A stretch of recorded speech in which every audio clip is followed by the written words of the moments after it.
नमः शिवाय। आज सोमवार के दिन आइए सुनते हैं पशुपति व्रत की महिमा। सनातन धर्म में ज्ञान और धर्म का समन्वय है। हिंदू धर्म में व्रत एवं कथा का खूब महत्व है। इसमें भी भगवान भोलेनाथ का पशुपतिनाथ व्रत अद्भुत है। धर्माचार्यों की माने तो अति शीघ्र लाभ पाने के लिए यह व्रत उत्तम है। आइए सुनते हैं पशुपतिनाथ व्रत की महिमा। पशुपतिनाथ व्रत क्या है? पशुपतिनाथ व्रत कैसे करें?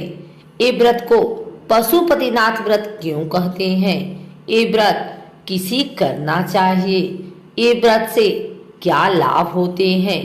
पशुपतिनाथ व्रत की विधि क्या है? यह सारे सवालों के जवाब आपको हमारे चैनल पर मिलेंगे।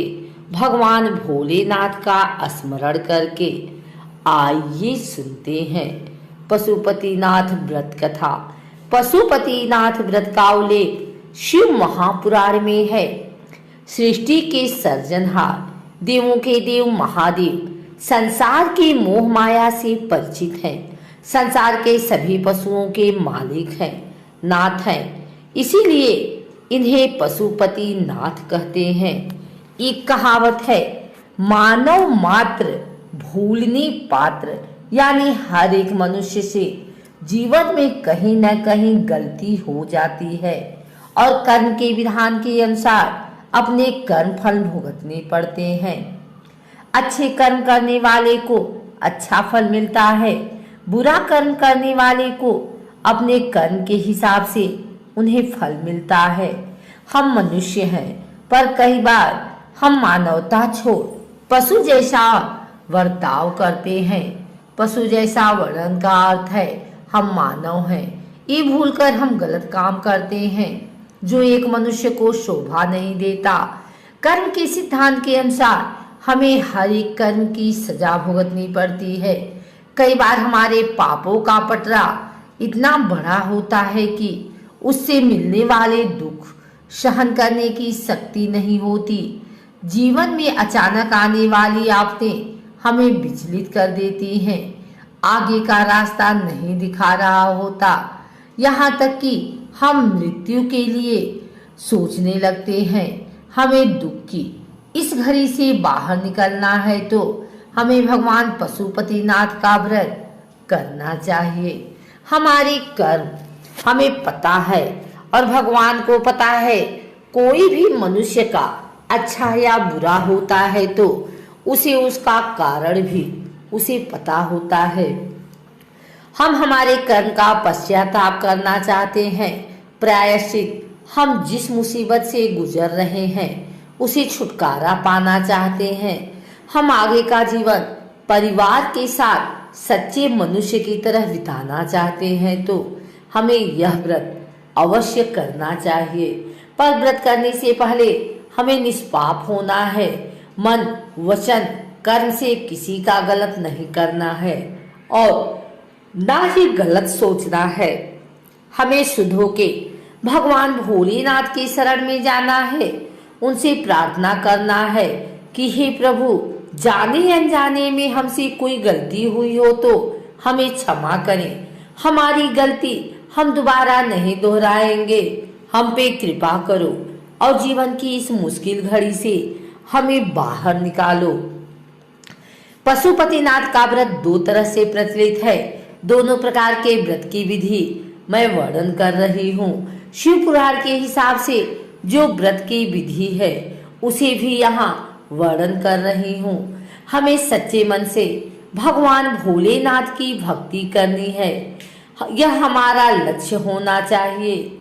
मैं यहाँ दो व्रत की विधि बता रही हूँ क्योंकि लोग दोनों व्रत करते हैं और अपनी श्रद्धा के अनुसार फल की प्राप्ति करते हैं। भगवान शंकर को भोलेनाथ कहते हैं क्योंकि वो भक्तों की मनोकामना शीघ्र ही पूरी करते हैं। पशुपतिनाथ व्रत की मनोकामना पूर्ण करने वाला और सभी समस्या दूर करने वाला व्रत है। पशुपतिनाथ व्रत सोमवार को आरंभ किया जाता है। इसे आप किसी भी महीने के किसी भी सोमवार से आरंभ कर सकते हैं। ये व्रत 5 सोमवार का होता है। सोमवार के दिन व्रत रखना होता है। आखिर यानी 5वें सोमवार को उद्यापन करना होता है। जिस सोमवार को व्रत शुरुआत करते हैं उसी सोमवार को सुबह स्नान करके शिवालय जाना है। हमारे घर के नजदीक का मंदिर जहाँ शिव जी का सारा परिवार हो, वहाँ जाके पूजा अर्चना करना है। पूजा की थाली में शिव जी को जो पसंद है वह सारी पूजा सामग्री लें, जिसमें बेलपत्र, धतूरा का पान, गंगाजल या स्वच्छ पानी, दूध, पंचामृत, पुष्प, धूप, सली और दीपक लेके आएं। पूर्ण भक्ति भाव से पूजन अर्चन करें। अपनी समस्या दूर करने हेतु आप यह व्रत कर रहे हैं। ये मैंने ही मन भगवान को कहा है और भगवान पशुपतिनाथ का स्मरण करते समय हो तो ओम नमः शिवाय का जाप करें, ध्यान करें। शाम को फिर एक बार स्नान करके शिव जी के मंदिर जाना है। पूजा की थाली में 6 दीपक लेके जाएं, 5 वहीं पर मंदिर में जलाएं और छठा दीपक अपने घर लाना है। छठे दीपक को घर के प्रवेश द्वार में ही दाहिनी बाजू में रखकर उसे प्रज्वलित करें। शाम को मंदिर में प्रसाद लेके जाना है। प्रसाद में कोई भी मिठाई बना सकते हैं। इसमें चूरमा के लड्डू, सिरा, खीर, कोई भी मिठाई ला सकते हैं। प्रसाद का 3 हिस्सा करना है। 2 हिस्सा मंदिर में भगवान को अर्पित कर रहा है। 1 हिस्सा का प्रसाद घर वापस लाना है। घर के सभी सदस्य में बांटना है। खुद भी ग्रहण करना है। व्रत के समय पूरे दिन नमक नहीं खाना है। दिन में फलाहार कर सकते हैं। शाम की पूजा के बाद रात का खाना खा सकते हैं। ये व्रत 5 सोमवार तक करना है। प्रति सोमवार इस प्रकार भगवान भोलेनाथ की आराधना करनी है। कलयुग में अति शीघ्र फल देने वाला पशुपतिनाथ का ये व्रत का उल्लेख पुराणों में विदित है। पुराणों में श्रद्धा और भक्ति भाव से भोलेनाथ का ये व्रत किया जाता है। अवश्य फल की प्राप्ति होती है। पशुपतिनाथ व्रत कोई भी स्त्री और पुरुष कर सकता है। ये व्रत खंडित किए बगैर लगातार 5 सोमवार करना चाहिए। स्त्री अपने मासिक धर्म के दौरान परिवार के कोई स्नेही स्वजन से पूजन करा सकती है। यदि किसी कारणवश व्रत के दिन पूजन शक्य नहीं है तो व्रत जरूर करें। 5वें सोमवार को इस व्रत का उद्यापन करना है। उद्यापन के दिन भी व्रत करके भगवान भोलेनाथ का पूजन करना है। उस दिन नमः शिवाय का जाप करके 108 बेलपत्र चढ़ाएं, 1 श्रीफल लें और उस पे 7 बार मौली लपेटें। श्रीफल शिव जी को चढ़ाएं। भोग में मिठाई के साथ ऋतु फल का भी भोग लगाएं। मंदिर में ब्राह्मण को दक्षिणा प्रदान करें।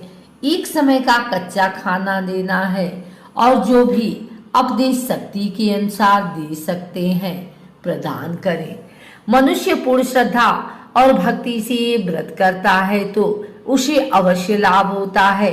दाम्पत्य जीवन में कोई मुसीबत है, दाम्पत्य जीवन ठीक नहीं चल रहा है, नौकरी की समस्या है, अपने काम से परेशान है, पढ़ाई ठीक नहीं हो रही है, मुश्किलों का सामना करना पड़ता है, जीवन में अचानक कोई बड़ी समस्या आ गई है, उसे दूर करना है, विवाह का योग नहीं बनता है तो यह व्रत जरूर करना चाहिए। निसंतान वैवाहिक जोड़े को संतान प्राप्ति के हेतु ये करना चाहिए।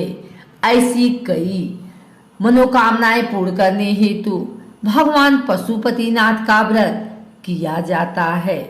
आप ये व्रत लगातार कर सकते हैं, यानी कि ये व्रत 1, 3, 6, 12 दिन तक कर सकते हैं।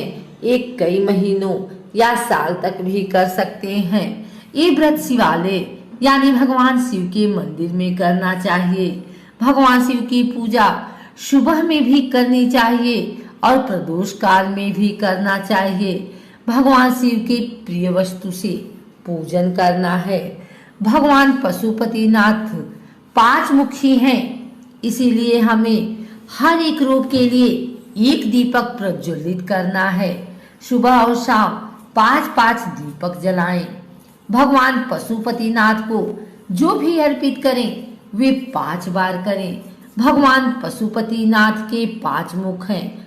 हम शिवलिंग की पूजा करते हैं, पर हमें अंतर मन से ध्यान करना है कि पंचमुखी भगवान हमारे सामने हैं, हम उनकी आराधना कर रहे हैं। व्रत करने वाले को हो सके तो श्वेत वस्त्र धारण करना चाहिए। भगवान को जो अर्पित करेंगे वो भी श्वेत वस्त्र ही अर्पित करेंगे। सुबह के पूजन में आप फलों का भोग लगाएं और शाम मिठाई का भोग लगाएं। व्रत के समय से फलाहार करना है। शाम को पूजन के बाद मीठा और सात्विक भोजन कर सकते हैं। घी से बना हुआ मीठा भोजन ग्रहण कर सकते हैं।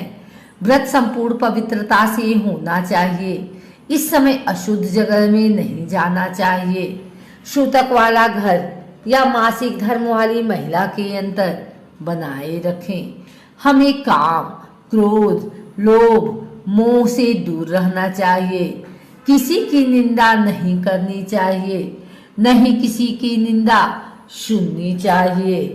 किसी भी व्रत की तरह इसमें भी ब्रह्मचर्य का पालन करें। भगवान पशुपतिनाथ का ध्यान करते हुए अभिषेक करना चाहिए। हम जो भी अर्पण करें पशुपतिनाथ का स्मरण करके करें। 108 बेलपत्र अर्पण करें। श्वेत फूल, स्वर्ण, कमल, धूप, 5 दीपक प्रज्वलित करें। प्रदोष काल में भगवान शिव की पूजा उत्तम मानी जाती है। शाम को पूजा जरूर करें। जब हम व्रत करते हैं तब उपवासक आवश्यक है कि हमें व्रत के दिन उपवास करना है। हम जो चीजें उपवास के दिन खा सकते हैं वह हम पशुपतिनाथ का व्रत कर सकते हैं। हमारे ऋषि मुनियों ने हमें उपवास के दिन फलाहार करने को कहा है।